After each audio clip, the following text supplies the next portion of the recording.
Este episodio llega a ti gracias a cursosbitcoin.com, la plataforma que te guía en tu camino a la descentralización. Bienvenidos descentralizados a un episodio más de preguntas y respuestas, en esta ocasión correspondiente al mes de octubre 2023. Traigo 5 o 6 preguntas, pero me parecen bastante interesantes, así que vámonos directamente a ellas. Bien, la primera pregunta dice: ¿crees que Bitcoin pase de los $100,000 en el próximo movimiento alcista? Una pregunta muy difícil de responder. Obviamente cualquier cosa que diga es simple especulación, casi adivinación, porque no podemos saberlo. Pero bueno, si nos vamos al aspecto técnico, yo creo que sí. Normalmente cuando Bitcoin supera sus máximos históricos anteriores lo hace con bastante fuerza. Hay ocasiones en las que apenas así como que tímidamente lo rompe. Recuerdo cuando estábamos cerca de los 19,000 y por ahí llegamos como a 20,500 y después el precio se devolvió. Pero bueno, esto no es una ruptura, o al menos no la que consideramos como nuestro nuevo máximo alcista o nuestro nuevo mercado alcista, sino cuando realmente lo logra romper y ya no hay quien lo pare, ¿no? Cuando rompimos ese nivel de los 19,800 por ahí así y llegamos hasta los casi $70,000, a ese movimiento nos referimos. Si nos basamos en ese tipo de movimientos, pues yo creo que sería bastante sencillo, porque el precio de Bitcoin ya está muy cerca de los 100,000, o sea, digo, tomando en cuenta su máximo histórico de casi 70, está bastante cerca de los 100, por lo que considero que es bastante fácil que consiga llegar ahí. Ya si lo rompa, eso puede ser un poquito más complicado de analizar, porque es un nivel de resistencia bastante importante. Hay personas que seguramente dicen no lo va a romper, va a llegar a los 95, 98, pero después se va a devolver, y sí puede ser una alternativa. Pero también esto va a depender mucho de cuáles van a ser las circunstancias en las que nos encontremos cuando estemos cerca de ese nivel, ¿no? Tenemos por ahí la noticia del ETF de Bitcoin o los ETFs de Bitcoin. Tenemos por ahí el halving, por ejemplo. Este ocurre el año que viene sí o sí. Todavía con el ETF pues existen ciertas dudas. Personalmente considero que sí se va a autorizar, pero no lo sabemos. Y con respecto al halving, este es un evento completamente seguro. Fuera de ello, pues creo que esas son las dos noticias más importantes que tenemos alrededor de Bitcoin. Hay por ahí también mucho desarrollo, pero este normalmente no suele afectar directamente a su precio, así que no considero que sea por ese lado.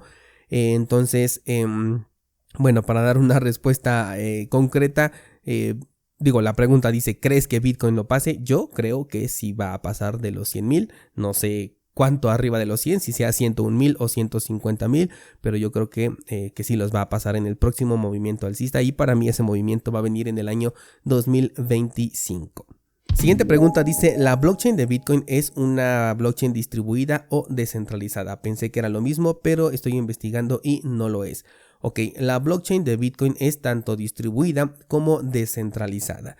Y para hablar de una blockchain distribuida hay que comprender que existen dos tipos de distribuciones: una distribución permisionada y otra libre distribución. Evidentemente en Bitcoin estamos hablando de una blockchain de libre distribución. Esto significa que cualquier persona en cualquier parte del mundo puede simplemente conectar su nodo de Bitcoin y comenzar a crear su propia blockchain. Recuerda que este no es un archivo que se descarga de internet, sino que se va creando poco a poco, y por eso es que tarda aproximadamente una semana o 2 semanas dependiendo de tu conexión y de la velocidad de tu disco duro. Esta se va creando, entonces es de libre distribución porque todos la podemos crear. Ahora, una blockchain de distribución permisionada es aquella que solamente la empresa que está creando este proyecto o que está detrás de este proyecto permite a ciertas personas, ciertas instituciones o entidades crear o validar esta blockchain. Por ejemplo, la blockchain de BNB es completamente permisionada. Digamos que sí es una blockchain distribuida porque se puede distribuir entre las personas o entidades que Binance seleccione que pueden acceder a esta blockchain, ¿no? Esa es la diferencia entre una blockchain distribuida permisionada y una blockchain de libre distribución. Ambas son distribuidas, pero una requiere permiso y la otra no.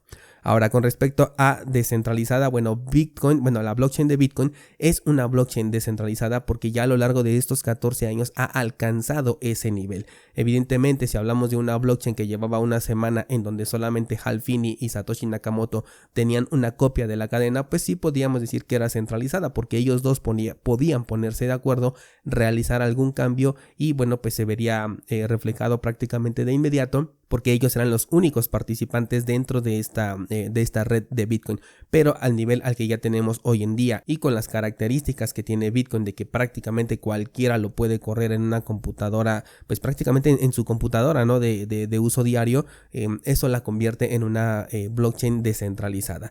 Una blockchain cuando nace, pues evidentemente no puede tener este nivel de descentralización, o su nivel de descentralización es solo potencial, es decir, la blockchain es una estructura de datos o una tecnología, si así le quieres llamar, que permite la descentralización, pero a través de la participación de otros usuarios. O sea, tiene esta capacidad de llegar a ser descentralizada, pero muchos de ellos se quedan estancados porque el propio desarrollo no permite esta descentralización. Por ahí tenemos el ejemplo que siempre utilizo, que es el de Ethereum, en donde es una blockchain que podría llegar a ser descentralizada, pero su propia estructura de un crecimiento tan inmenso y tan rápido en el tamaño de su blockchain hace que no cualquiera pueda tener el acceso, porque requiere una inversión económica bastante alta, lo cual pues reduce la posibilidad del número de participantes. Vamos con la siguiente pregunta y dice, ¿cuál es el mejor método de ofuscación para guardar una semilla de recuperación?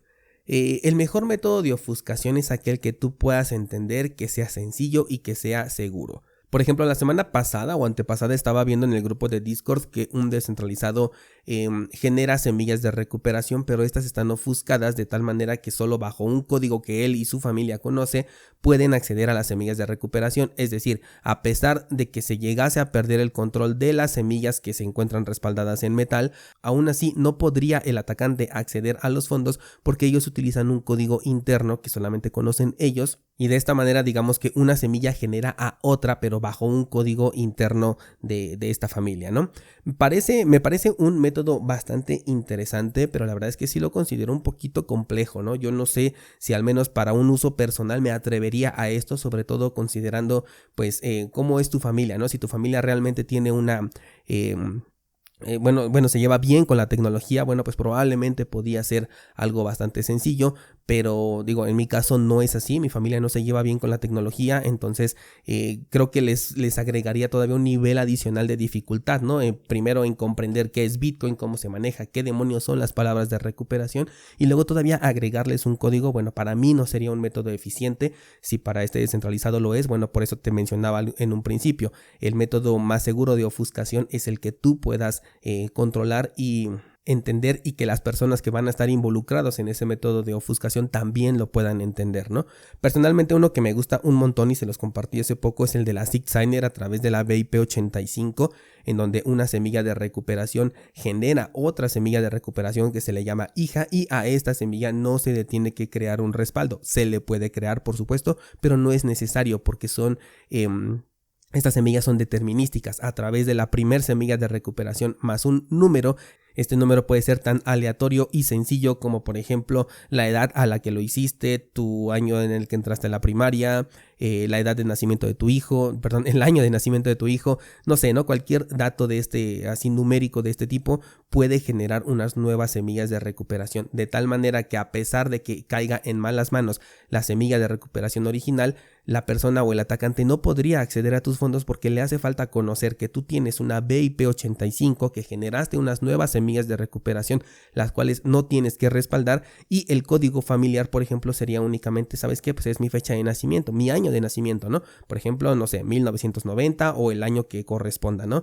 O el año en el que, no sé... el año en el que nos mudamos a la nueva casa, ¿no? 1900, no sé, o 2012, no lo sé, ¿no? El punto es que tú ya puedes definir algo muchísimo más sencillo, a diferencia del método anterior que te comunicaba, en donde es toda una estructura que modifica por completo a la semilla de recuperación original. Aquí es la semilla de recuperación original más un dato numérico que solamente tú y a lo mejor tu familia va a conocer. Esto también se podría aplicar, por ejemplo, para una passphrase, que sería esa semilla de recuperación más esa passphrase, y eso le da acceso a unas nuevas semillas de recuperación, a una cartera completamente independiente. Para mí esos son formas de ofuscar una cartera de Bitcoin de maneras bastante eficientes. Puedes utilizar el que mejor te convenga, con el que más se te haga sencillo a ti y a las personas a las que vas a involucrar. La siguiente pregunta dice, ¿cuál es la mejor opción para sacar rendimiento a nuestros bitcoins o a nuestras criptomonedas? Ok, de esto hablamos hace tiempo cuando estábamos hablando de DeFi. Yo te comentaba que yo lo que hago es una escala de riesgo-beneficio, ¿no? En donde yo digo, bueno, las plataformas que me ofrecen un rendimiento a cambio de que yo les dé mis bitcoins me pueden dar entre un 15 o un 20%. En cambio, si tú los mantienes en tu poder, bueno, pues no vas a obtener ningún rendimiento, pero vas a obtener únicamente apreciación. Ventajas de meterlos en un servicio es que vas a ganar tanto rendimientos como apreciación cuando retires tu dinero. En comparación con el únicamente holdeo en tu cartera en hardware, en donde solamente estás expuesto a la volatilidad y solamente vas a tener una apreciación en algún punto del tiempo. Sin embargo, el elemento del riesgo es el que va a modificar toda la ecuación. Por un lado tenemos un rendimiento estándar de entre un 15 o un 20% que puede ser bastante atractivo, pero con un riesgo del 100%. Si este riesgo del 100% existe es porque la plataforma puede ser hackeada, puede declararse en bancarrota o los propios actores que están involucrados dentro de la institución podrían trabajar de maneras malintencionadas y llevar a la empresa pues a un cierre forzoso, a una quiebra o a una eventualidad que tú no tengas en ese momento contemplada, lo cual puede hacer que tus fondos queden completamente inaccesibles. Es completamente riesgoso, tienes un 100% de riesgo de perderlo todo a cambio de una rentabilidad de un 25%. Por otro lado, si tú únicamente holdeas, no tienes ese riesgo del 100% que tienes del otro lado, aquí lo disminuyes al 0%. El riesgo de perder tus criptomonedas por causa de un tercero se disminuye al 0%. Toda la seguridad va a depender enteramente de ti. A cambio no vas a ganar ningún rendimiento, únicamente vas a obtener apreciación. Pero si nos vamos, por ejemplo, al movimiento alcista anterior, el que empezó en 2018 y terminó en 2021, estamos hablando de prácticamente 4 años, Bitcoin tuvo una apreciación del 2000%. Estoy considerando desde el punto más bajo de precio que alcanzó Bitcoin, que fue por ahí de los 3,000 y algo, hasta el punto más alto que alcanzó, que son los 64,000. Obviamente nadie compró en el punto más bajo y vendió en el punto más alto, porque esto sería una extrema suerte, pero aún así, aunque tú lo reduzcas incluso por la mitad, estamos hablando de un 1000% de apreciación en comparación a un riesgo del 0% de pérdida por causas de un tercero. Así que tenemos por un lado un rendimiento anual del 15% con un riesgo del 100%, y de este lado tenemos un rendimiento en 4 años de un 1000% en un escenario pues estándar, con un riesgo de un 0% de pérdidas por causas de un tercero. Recuerda que este es en 4 años y el otro es un rendimiento anual. Toma esto en consideración y pues elige para ti cuál es el mejor método para sacarle un rendimiento a tus bitcoins. Si quieres tomar ese riesgo, adelante, y si no lo quieres tomar, bueno, pues tú ya sabrás qué es lo que vas a hacer con tus satoshis. Siguiente pregunta dice: ¿quiere decir que si hacemos CoinJoins ahora, estos satoshis van a ser sucios en el futuro? Ok, esto viene a raíz del episodio del día viernes, en donde les comentaba esto de que la banca quiere hacer está proponiendo un aparato de vigilancia para los bitcoiners y también para los que tienen criptomonedas, y que el único obstáculo que veían era precisamente los CoinJoins, porque a partir de ello pues ellos ya no podían darle un seguimiento a la información, que sí, aún así tendrían la información anterior, pero a partir de ahí pues se perdería, ¿no? Comenzaría esta ofuscación de la información, en el cual ellos ya literalmente pierden totalmente el control. Desde mi punto de vista, los CoinJoins van a ser penalizados en el futuro. De por sí ya hay ciertas plataformas a los que esto no les gusta. Recordemos que Binance, por ejemplo, no permite exportar directamente, no permite hacer transacciones hacia carteras como por ejemplo Samurai Wallet, precisamente porque este tipo de carteras permiten hacer un Whirlpool, que no es otra cosa que un CoinJoin, una mezcla de entradas y salidas. Si esta propuesta que tiene la banca se vuelve pues un estándar,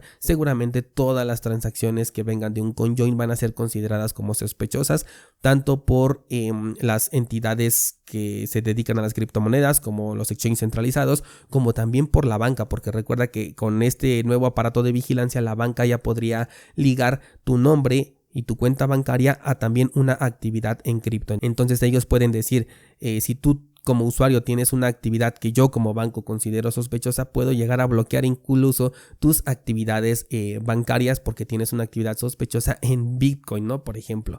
Entonces, la verdad es que sí se vuelve bastante complejo, y por eso lo más recomendable es evitar los servicios centralizados. Y vamos con una última pregunta y dice, ¿es cierto que el chip de seguridad es de código cerrado? Ok, esto también se los comenté en el episodio del día viernes. A raíz de que salió esta nueva cartera de Trezor, me hicieron la pregunta de si su chip de seguridad es de código cerrado. Sí tiene elementos de código cerrado, aunque también tiene elementos de código abierto. Sin embargo, todas las carteras en hardware, te comentaba el día viernes, tienen ciertas partes de código cerrado en su chip de seguridad, por lo que no podríamos criticar aquí únicamente a lo que es Trezor, sino que todas lo manejan, por lo que si a ti lo que te interesa es no tener este pequeño nivel de confianza en una empresa, puedes sustituirlo por una cartera en papel, o puedes crear, por ejemplo, un dispositivo SigSigner o un dispositivo Seeder, que son dispositivos que tú armas directamente con elementos que puedes comprar en una tienda de electrónica, y ahí pues no vas a tener este elemento de seguridad, ni siquiera lo vas a tener como para protegerte, ni tampoco para que tenga esta digamos vulnerabilidad, ¿no? Si es que así lo consideras, el que tenga ciertos elementos de código cerrado.